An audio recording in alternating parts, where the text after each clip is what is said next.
Ibu-ibu dan bapak-bapak yang saya hormati, tidak lama beliau kembali ke masjid. Ya Rasul, itu tadi selesai sholat kok langsung pulang, kenapa? Sampean nggak tahu? Ya nggak tahu.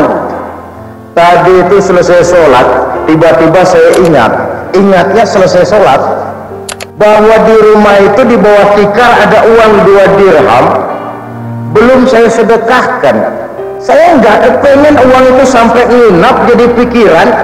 Saya cepat-cepat pulang, saya sedekahkan. Sekarang di rumah sudah tidak ada apa-apa, hati saya tenang. Mari kita teruskan wirid dan zikir kita. Ibu-ibu dan bapak-bapak yang saya hormati, jadi janganlah sampai sempat-sempat numpuk-numpuk buat 7 turunan. Uang 2 dirham saja tidak mau sampai menginap di rumahnya. Kalau beliau memberikan rangsangan kepada orang untuk beramal, putrinya sendiri beliau tekan. Fatimah, jangan mentang-mentang anak Rasul ya. Beramal Fatimah, beramal. Kalau kamu tidak mau beramal Fatimah, aku ayahmu Rasulullah yang katanya Imamul Anbiya wal Mursalin ini, kalau engkau Fatimah tidak mau beramal, aku ayahmu tidak akan sanggup membelamu di akhirat nanti. Putri beliau sendiri. Ibu-ibu dan bapak-bapak yang saya hormati, jadi tidak mentang-mentang putri Nabi lalu ada jatah gratis masuk surga, sudahlah Pak, pokoknya di akhirat urusan papi nggak ada. Beramal. Kalau kau tidak beramal, aku tidak bisa membela apa-apa di akhirat nanti. Ibu-ibu dan bapak-bapak yang saya hormati, lalu kalau beliau mengajarkan, saudara-saudara, rajinlah bangun tengah malam, melapor dan serahkan segala persoalan kepada Allah. Beliau sendiri kalau sudah sholat malam, walaupun dosanya sudah mendapat jaminan ampun, tetapi hatta tawaramat qadamahu min qiyamil lail, sampai bengkak kakinya karena rajinnya sholat malam. Ibu-ibu dan bapak-bapak yang saya hormati, prinsip keteladanan ini makna syahidan. Lalu apa konteksnya dengan kita? Kalau Rasul sebagai orang yang kita ikuti berfungsi menjadi alat bukti tentang kebenaran konsepsi Islam, maka sebagai umatnya pun Allah menyatakan wa kadzalika ja'alnakum ummatan wasata, kami jadikan kamu umat pertengahan, litakunu syuhada'a 'alan nas, agar kamu juga menjadi alat bukti kebenaran Islam. Artinya apa ini? Artinya kita pun harus sanggup berkata. Ibu-ibu dan bapak-bapak yang saya hormati, tuan-tuan mau tahu bagaimana cara dagang menurut Islam?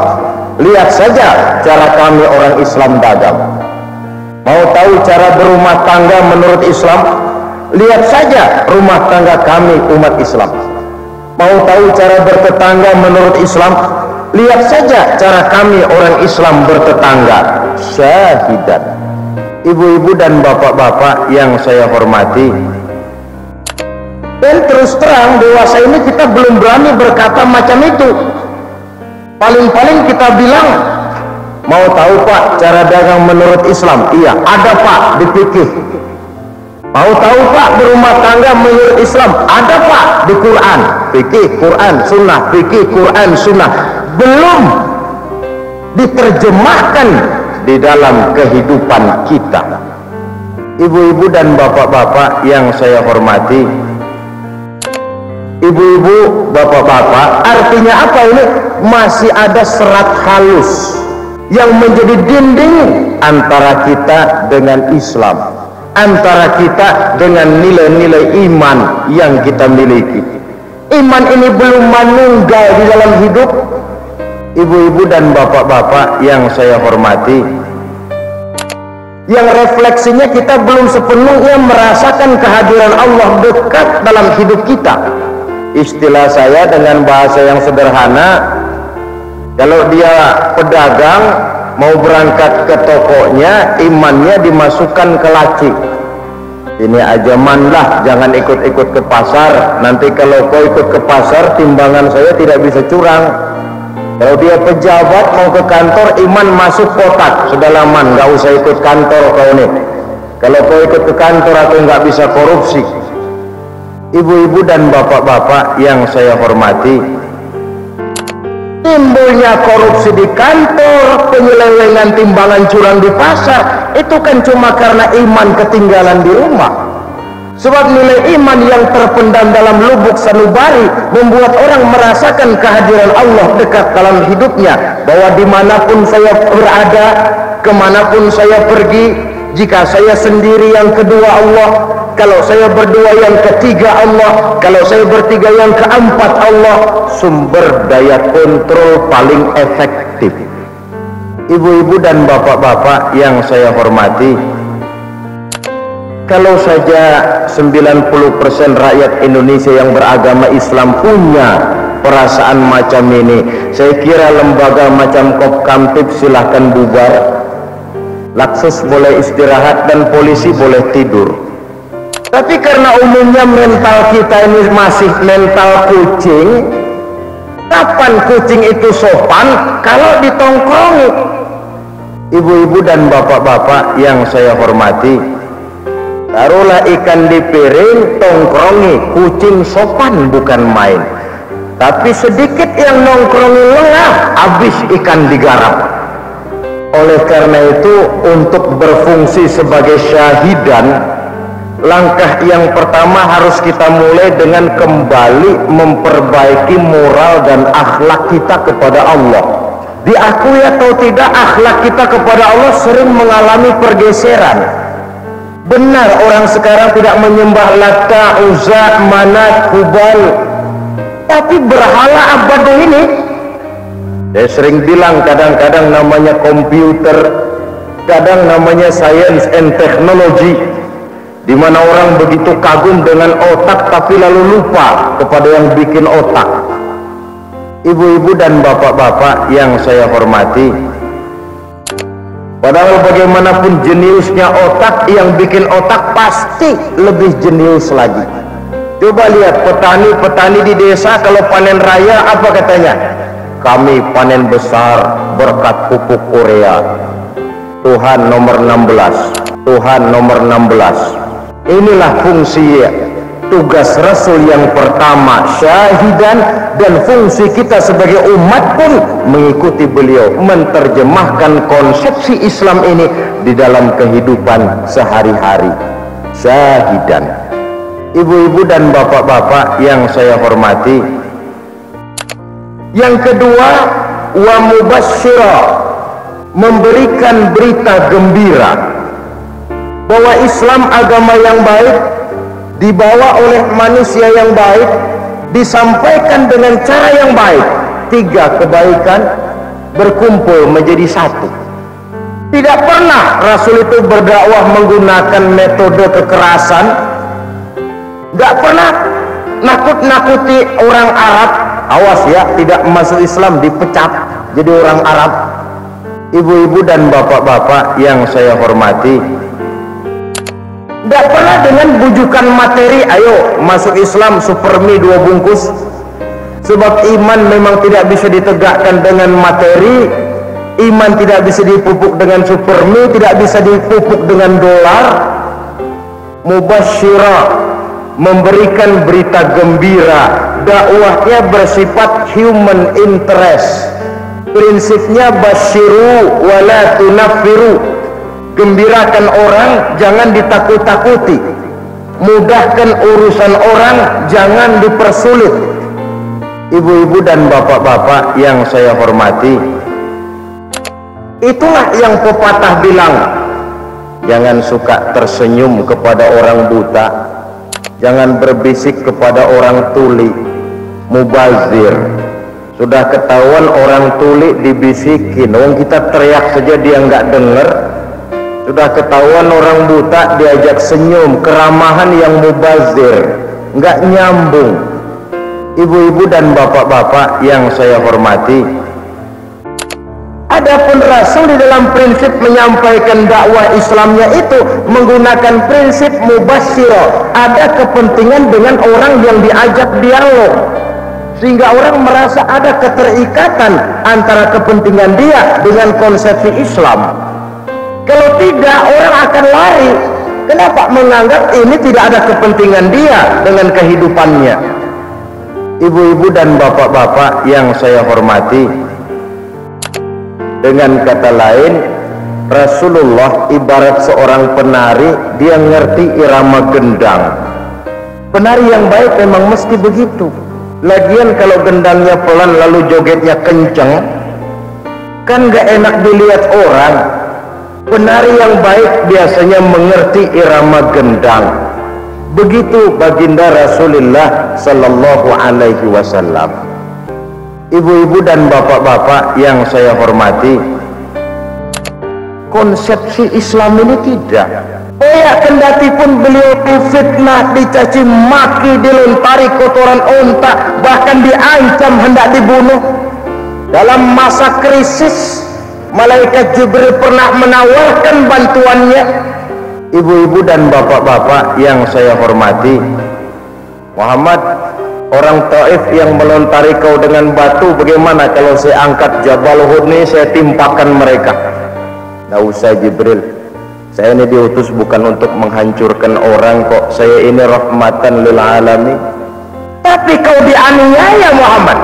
Biar saja, saya masih punya harapan kok. Kalau mereka hari ini tidak mau beriman, barangkali besok. Kalau besok tidak mau, lusa. Kalau lusa masih menolak, minggu depan. Ibu-ibu dan bapak-bapak yang saya hormati, kalau ternyata minggu depan tidak, ya tahun depan. Kalau sampai mati anaknya.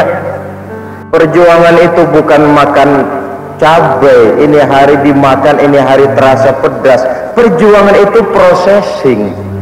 Itu sebabnya Quran selalu mengaitkan tawasau bil haq harus diimbangi dengan tawasau bis sabr. Kebenaran dan kesabaran dua tunggal yang tidak terpisahkan. Jikalau kita benar, maka kita harus sabar. Jikalau kita sabar, harus karena benar. Ibu-ibu dan bapak-bapak yang saya hormati, kebenaran tanpa kesabaran akan membuat kita mudah dipatahkan orang, sedangkan kesabaran tanpa kebenaran akan membuat kita diinjak terus oleh orang lain. Dalam kemiskinannya Rasulullah ini, Muhammad, kau ini mau apa? Kata Allah. Ngomong saja. Mau kaya ya? Enggak ya Rabb. Ibu-ibu dan bapak-bapak yang saya hormati, apapun saja yang diberikan saya, rasanya tidak akan sanggup menyenangkan saya kalau saya dengar masih ada satu saja umat saya yang masuk ke dalam neraka. Ada pemimpin melarat, ditawarin harta menolak lantaran cintanya kepada umatnya. Apa gampang nyari pemimpin macam itu? Susah. Pakai sin besar, susah. Ibu-ibu dan bapak-bapak yang saya hormati, kalau sin kecil belum terlalu susah itu, kalau sudah sin besar susah. Mubasyirah. Tetapi jangan lupa, Rasul tidak cuma sekedar mubasyirah, sebab fungsi yang ketiga wa nazira, memberikan peringatan. Kalau ayat Allah sudah dicanangkan, wahyu sudah disampaikan, orang ternyata tidak mau beriman, baru datang peringatan. Ibu-ibu dan bapak-bapak yang saya hormati, Islam adalah agama yang menganut sistem keseimbangan. Tidak cuma mubasyirah, tapi juga nazira. Sebab itu jangan cuma ingat innallaha ghafurur rahim, tapi juga boya ingat innallaha syadidul azab. Jangan cuma ingat innallaha kana afuwan halima, tapi juga ingat innallaha syari'ul iqab. Keseimbangan. Ibu-ibu dan bapak-bapak yang saya hormati, utamakan akhirat, tapi jangan lupakan jatah duniamu. Di dunia hasanah wa fil akhirati hasanah, dengan prinsip walal akhiratu khairul laka minal ula. Artinya apa? Kalau padi yang kamu tanam, rumput mesti akan ikut tumbuh, kata Al-Ghazali. Tapi kalau rumput yang kamu tanam, jangan mimpi akan tumbuh padi. Artinya apa itu? Kalau akhirat kamu targetkan, dunia akan ikut serta. Tapi kalau dunia jadi target utama, akhirat bakal lepas dari genggaman. Ibu-ibu dan bapak-bapak yang saya hormati, ibu-ibu, bapak-bapak, ini yang ketiga. Yang keempat, tugas baginda Nabi. Tugasmu yang keempat, Muhammad, mengajak, menyeru manusia ke jalan Allah dengan izinnya. Yang saya garis bawahi, dengan izinnya. Ibu-ibu dan bapak-bapak yang saya hormati, kenapa harus dengan izinnya? Sebab tugas Rasul bukan mengislamkan orang, tapi menyampaikan Islam. Soal mengislamkan orang ini hak prerogatif Allah karena berkaitan dengan hidayah. Orang itu walaupun ditongkrongi Nabi, melihat mukjizat, mendengar wahyu, kalau hidayah tidak datang, tidak bakal orang mau beriman. Ibu-ibu dan bapak-bapak yang saya hormati, sejarah lengkap. Ada bapak Nabi Ibrahim, anaknya pembasmi berhala, ayahnya malah produsen berhala. Bapak Nabi. Ada istri Nabi, tidak biiznillah, tidak dapat izin Allah. Suaminya Rasul, istrinya pembangkang, istrinya Nabi Lut. Ada anak Nabi Kan'an, putra Nabi Nuh, tidak beroleh hidayah, kufur. Ada paman Nabi Abu Jahal, Abu Lahab, tidak beroleh hidayah, tidak terpanggil mengikuti kebenaran. Itulah sebabnya kita ini bersyukur bahwa kita keponakan Nabi saja bukan, melihat mukjizat tidak pernah, mendengar wahyu tidak. Entah kita beriman jauh lebih beruntung ketimbang orang-orang yang langsung ditongkrongi Nabi tetapi mereka tidak mau beriman. Sebab hidayah ini mahal, hak prerogatifnya Allah, perlu disyukuri. Sebab nikmat bisa berubah menjadi azab kalau kita tidak pandai bersyukur. Ibu-ibu dan bapak-bapak yang saya hormati, yang kelima, tugas Nabi adalah menjadi lampu yang menerangi kehidupan secara total. Kenapa? Islam tidak cuma rahmatan linnas, tapi rahmatan lil alamin. Islam tidak, misalnya, tidak cuma sekedar mengajarkan peri kemanusiaan, peri kebinatangan. Islam mengajar. Ibu-ibu dan bapak-bapak yang saya hormati, jangan menyembelih ayam dengan pisau tumpul. Ajaran apa itu? Peri kebinatangan. Lalu kalau kita ngaji bab istinja misalnya, jangan buang air kecil di tanah yang berlubang.